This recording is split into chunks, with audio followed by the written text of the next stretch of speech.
My journey after finding out my child wasn't mine and the impact on my family. Before we begin the story, make sure to subscribe to our channel and never miss more incredible stories every day. The lab envelope crackles like a cheap firework in my hands, and every hallway sound, the beeping thermostat, the neighbor's dog, the elevator's cough, falls quiet. I'm Roger, 30, a public school shop teacher who smells like sawdust even on Sundays. My life is simple: lesson plans, oil-stained jeans, pancake Saturdays, and a 4-year-old with a laugh big enough to knock pictures crooked. I sign custody forms for field trips. I keep snack schedules in my phone. I know which bedtime book will end a tantrum. I also know what I stand to lose if this envelope says what I fear. Claire sits on the couch, elbows on knees, fingers pressed so hard to her temples they whiten. "You don't need to open it," she says, not looking at me. "We can just be us." But there's a high, brittle edge in her voice I've heard 3 times before: when rent was late, when her car vanished for a week, when she said the word friend like it was a locked box. Aunt Rosa's text sits unread. "Whatever happens, remember the child you've loved is real." I breathe, slice the seal, and feel the paper grit under my nail, the world tilting toward a decision I can't undo. Somewhere inside me a calmer voice says, "This isn't about winning. It's about truth and what you owe a child." I start reading numbers and terms that look clinical until they don't. Claire whispers, "Please," and I keep going because I promised myself I would. The word excluded lands like a verdict, and the room seems to dim around it. I look up at Claire and ask who the father is. "We met at a block party 2 summers after my dad died." Claire laughed at my shop teacher with a superhero cape, joke, and handed me a paper plate with a lopsided brownie. She was quick, bright, and charming in that way that makes you check your posture without noticing. We learned each other's rhythms fast. I fixed things in her creaky apartment. She turned my studio into something that smelled like citrus and possibility. When she told me she was pregnant, the timing felt like a cosmic correction, grief traded for joy. I painted a crib the color of ocean glass. I watched every video on swaddling. I believed her when she said the due date matched, because love is a solvent. It dissolves doubt, tenderizing it into trust. Looking back, the power lived under the sweetness. She chose the schedules and the stories. I chose to be grateful. Last month, at a pediatric checkup, the nurse mentioned our child's blood type, offhand, like weather. Claire joked we were a medical miracle, and I laughed a little too long, a little too loud, because it lodged like a fishbone in my throat. I forgot it for a week, then remembered in the grocery line while holding apples.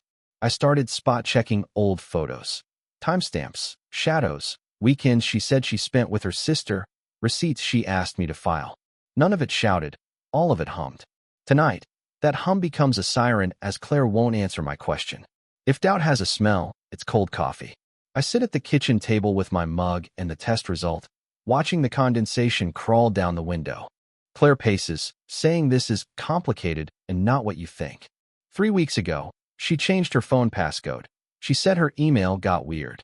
The rideshare app showed 2 late-night trips to a hotel near the stadium on nights she claimed book club. She said the driver glitched. I found a bank transfer from her personal account to a Cash App labeled Projector Rental, and she laughed it off with a wave.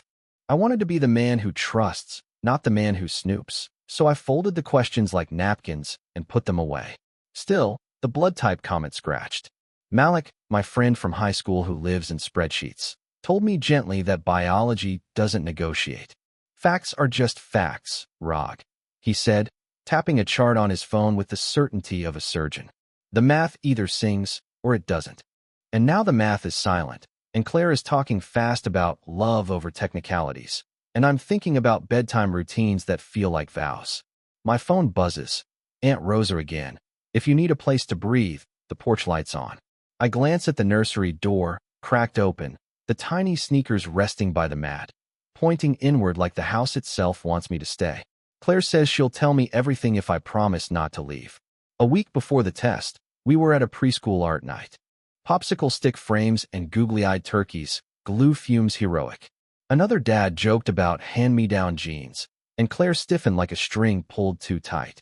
Later, in the parking lot's bright dark, she hissed, "Why do men make everything about DNA?" I shrugged it off. I was juggling a sagging macaroni picture and a juice box. Now, in rewind, the glare of the lot lights looks like warning flares. I made the appointment at a clinic that smelled like fresh toner and lemon wipes. The nurse explained chain of custody in simple terms. I nodded like a good student while my stomach soldered itself into a hard bead. I didn't tell Claire at first. I told the ceiling at 3 a.m. and the steering wheel at red lights. When I finally brought it up, she cried in a way that felt weaponized and said, "If you test, you break us." Today, the paper says excluded, and all I can think is how a child fell asleep on my chest yesterday, trusting me to carry him from couch to bed without waking. This doesn't change how we parent, Claire says, voice glassy. You love him. He loves you. I love him, yes. But love doesn't erase the practical. Medical history forms, custody frameworks, the last name stitched on a backpack. I tell Claire we're moving from feelings to facts and ask again. Evan, she says, and the name opens a trapdoor under me. My colleague. Not close, but close enough to nod in the hallway, swap copier horror stories. Suddenly, every harmless memory mutates. The text about grading late he sent me in September. Her laugh when he misfixed the stapler and sprayed pins. The Saturday she borrowed my car and returned it with gas 2 bars down. I sit. The chair is a cliff's edge. It was brief, she says, then adds, and complicated, which is grief's least favorite word. I hear myself say, "How long have you known?" And she says, "I wasn't sure," which is not an answer. I'm not yelling. I'm not even shaking. I'm cataloging timelines, school events, the birthday party at the park with the clown whose paint melted in the heat. I remember which months overlap. I remember how ignorance has a flavor, sweet and thick, if you swallow it fast enough. I pack a bag like it's muscle memory. 2 shirts, a charger, the spare toothbrush in the linen closet, the dinosaur pajamas because habit and love don't obey new rules. I text Aunt Rosa, "Coming." She replies with a heart and the word soup. Friends start bifurcating already. Malik writes, "I'm here, document everything." Another friend texts a meme and then, awkwardly, nothing. Claire says, "Don't tell anyone yet." And I think about secrets as mold. They thrive in the dark. I'm asking Evan for the truth tomorrow. I say, standing up. Aunt Rosa's living room smells like time and old books. She doesn't hug me immediately. She hands me water and lets me sit in the white noise of her ticking clock until my breathing stops sounding like an engine. You can't unknow a thing, she says, finally. But you can decide what the knowing does to you. We make a list on a yellow legal pad. Test report, dates of conception windows, rideshare logs, bank statements. Malik calls, already in analysis mode. Screenshot and export everything, he says. Metadata, ROG. Back it up twice. I message Claire for copies of daycare contracts and health forms. Her reply is a single, barbed question mark, then a photo of a toddler drawing. Our family. I cry in Aunt Rosa's kitchen where the wallpaper peels like old paint on a rowboat. I call Attorney Park's office and leave a halting voicemail about paternity, rights, and mediation, apologizing for my voice cracking in a message to a stranger. Park returns it with a calm that feels like a weighted blanket. We'll start with what's in writing, he says, and what the law says about best interests of the child. I copy the contact projector rental into my phone and rename it Evan, hands shaking less than I expect. At 10 p.m., Evan types back, "We should talk, but not on text. Tomorrow, parking lot." Night stretches like chewing gum, sticky and flavorless. I scroll through old photos, looking for the kind of truth cameras accidentally catch. The same hoodie in 2 different work trips, the reflection in a shop window revealing a second hand on Claire's shoulder, timestamps that insist nobody can be in 2 places at once.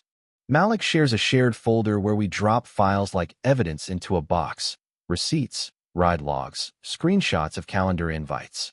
I find a pregnancy announcement email with a date that wobbles against the calendar Claire used to plan our baby shower. It's not a smoking gun. It's a pattern of ash circles that imply a fire. At dawn, I sit in my car behind the grocery store where teens pretend not to smoke. Evan arrives in a jacket too thin for November and won't meet my eyes. "I'm sorry," he says, into the air between us. I don't know what to say. I ask him for dates, not apologies. He gives me months like beads he's scared to drop. It was Before, he says, then corrects, maybe during. And my insides feel like a plank that's just learned about termites. Did you know about the test?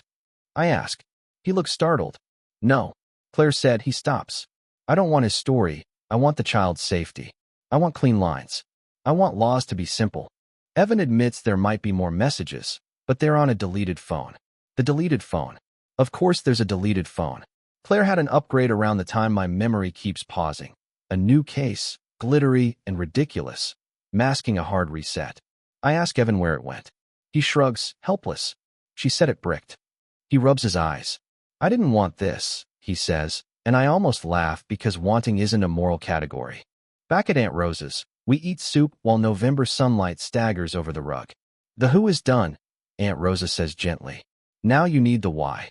I'm not sure I do. Why will not change the blood? Still, there are stakes beyond my pain. Whose name is on forms, who can pick up from daycare, who pays what and to whom, which last name will be called at kindergarten graduation. Attorney Park lays it out in phrases trained to comfort. Status quo, best interest, standing. He tells me courts value stability. He tells me to avoid explosive moves that make judges nervous. The plan shifts. Gather, not scorch. I call daycare to confirm pickup authorization. My name still opens doors. For now, I stare at the tiny sneakers again and realize the future can be mercifully boring if the adults choose right. Then Claire texts, "We need to talk before you do anything stupid tonight." I suggest we talk at the mediator's office, with a neutral chair and a box of tissues between us. Not in the kitchen where counters remember better days. Claire replies with a laughing emoji, mean as a pinch. Malik says, record calls where legal, take notes where not. I practice saying hard sentences in Aunt Rosa's hallway mirror. I will remain a parental presence, but we must formalize. I won't be blackmailed by shame. The child's routines come first. Attorney Park emails a list of documents. Birth certificate, bills I paid, photos of school participation, a log of overnights. It's a ledger of love in bureaucratic shape. I arrange screenshots like dominoes. Evan's dates, ride logs, bank transfers labeled with silly alibis. I'm not hunting vengeance. I'm building a bridge a judge can walk across. At midnight, Claire calls from the driveway. Please come out, she says, voice rawer than before. This wasn't about you. It was about me being scared. I stand in the porch light Aunt Rosa promised and decide honesty must be laminated, not scribbled in pencil. Then be scared and honest. I say, we're seeing a mediator, and I'm documenting everything. Silence, then a ragged breath. If you love him, she says, don't ruin his life. I won't, I answer, but I won't let you rewrite it either. We meet at a chain restaurant because it feels safe to make eye contact under the neon comfort of bland menus.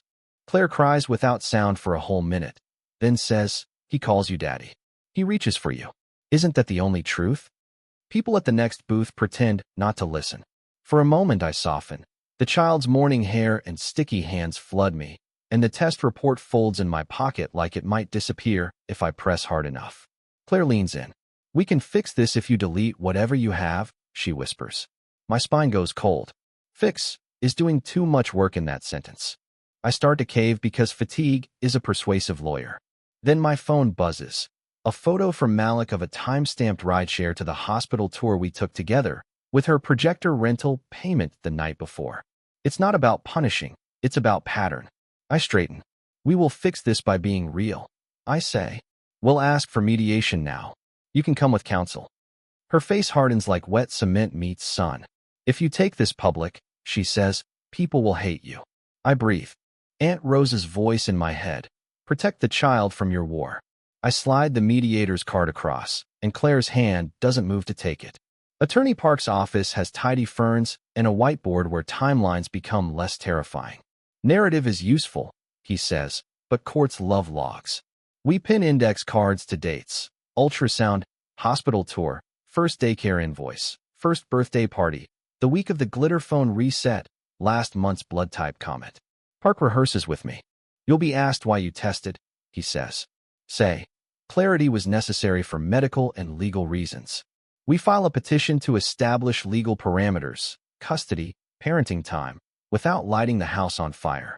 Claire's counsel emails back with "we deny" phrasing and a tone that smells like expensive cologne. I ask Malik and a mutual friend, Jen, to be available to attest to dates if needed. Aunt Rosa digs out a photo of me asleep on the couch with a tiny hand gripping my shirt like a life raft. "The camera saw what love did," she says, offering it like armor. On the morning of mediation, I pack snacks the way I always do, granola bars and orange slices in a baggie, because rituals can carry you across unfamiliar bridges. Claire arrives last, sunglasses in a room without sun. The mediator's voice is equal parts warm and steel. "We will focus on the child," she says. "We will communicate in good faith." Claire nods, but her foot taps like it's trying to escape the floor. We start with parenting schedules. We end up in the relationship autopsy. The mediator asks when we learn the paternity result. I answer. Claire's attorney asks why I didn't consult her before testing. I say I did, and I show the text where she threatened break us. The mediator shifts us back to facts. I present the chain of custody letter, the lab's certification, the identification checks. Claire's jaw tightens. She claims the test could be wrong because those labs mess up. Park slides a second certified copy forward. The room exhales. Then comes motive. Claire speaks in paragraphs. Fear of abandonment, postpartum fog, a moment of weakness before we were solid, and when you were distant. I let the words pass through me like weather. We bring up the ride logs, the bank transfers, the overlap. Claire glances at her attorney. He presses his lips. Then, like a stage direction, the mediator asks, "Is there anything else that could clarify the timeline?" Park nods toward the screen. Evan's brief statement confirming months. Claire's mask slips. "You went to him?" she snaps, voice slicing. "You humiliated me." I feel less triumphant than nauseous. Truth is not a parade, it's a surgery. The mediator asks if we're ready to discuss a temporary parenting plan today. We draft a temporary plan. 2 households, predictable exchanges, bedtime consistency, a commitment to keep adult conflict outside children's hearing. It looks sensible on paper. Off paper, it's a tightrope over an engine room. Claire's sister unfollows me. My mother texts "I love you. Call me when you can breathe." Work becomes a refuge that smells like motor oil and teen cologne, where a 13-year-old proudly shows me a dovetail joint and I don't cry until lunch. Legal bills begin nibbling at my savings. I cancel a trip, skip takeout, stretch coffee grounds like a Depression-era memoir. A rumor circulates at school because rumors are water. They flow where gravity tells them to. Evan avoids me, then transfers to a different campus quietly. At pickup, a teacher says our child asked why Daddy's car is different now, and I learn a new kind of heartbreak that is patient and precise.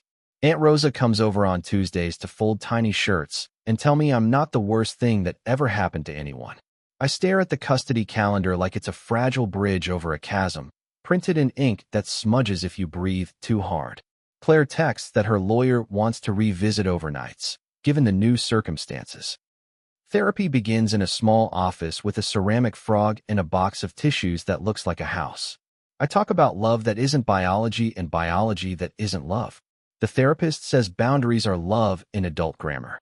We draft scripts for moments when my resolve shakes. "You can be kind and still say no," she says, tapping her pen. I set rules. No surprise visits. No weaponized stories at daycare. We communicate through the co-parenting app so messages become records, not grenades. I write a letter for my child for a later day, describing steady things, how pancakes rise, how glue dries, how a promise can be a shape you can touch. Malik helps me audit finances. We specify support in writing that prioritizes the child over anyone's pride. Aunt Rosa hosts Sunday dinners. The chair that used to be Claire's sits empty, but not accusing. Slowly, the house learns new sounds. 1 toothbrush in the cup, 1 mug unshared, 1 set of keys on the hook. I don't chase comfort. I assemble it. I plant a basil cutting on the windowsill and water it with a thrift store measuring cup, like I'm practicing hope in tablespoons. Then the mediator emails. The judge wants both of us present next Tuesday. Next Tuesday arrives like weather. You can dread it, but it comes. The judge is brisk and kind, but not sentimental. He reviews our temporary plan, notes our cooperation and our lapses, reminds us that courtrooms aren't for vendettas. They're for children who didn't ask for this.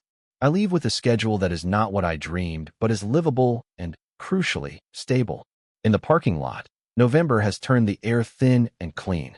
My phone buzzes with a photo from daycare, tiny hands smeared with paint, a face lit up like morning. Biology writes history in cells. Love writes it in lunches packed, and fevers held, and jokes learned by heart. If you're where I was, staring down an envelope, terrified, know this: truth will bruise you, but it will also hold you steady when lies give way. Document, breathe, ask for help, speak in short, clear sentences, and keep the child's world as boring as possible. Healing isn't a parade either. It's laying one honest brick after another until there's a floor. Tonight I'll make pancakes, read the book with the creaky spine, and turn out the light on time. Tomorrow, I'll keep building a life that doesn't need secrets to stand.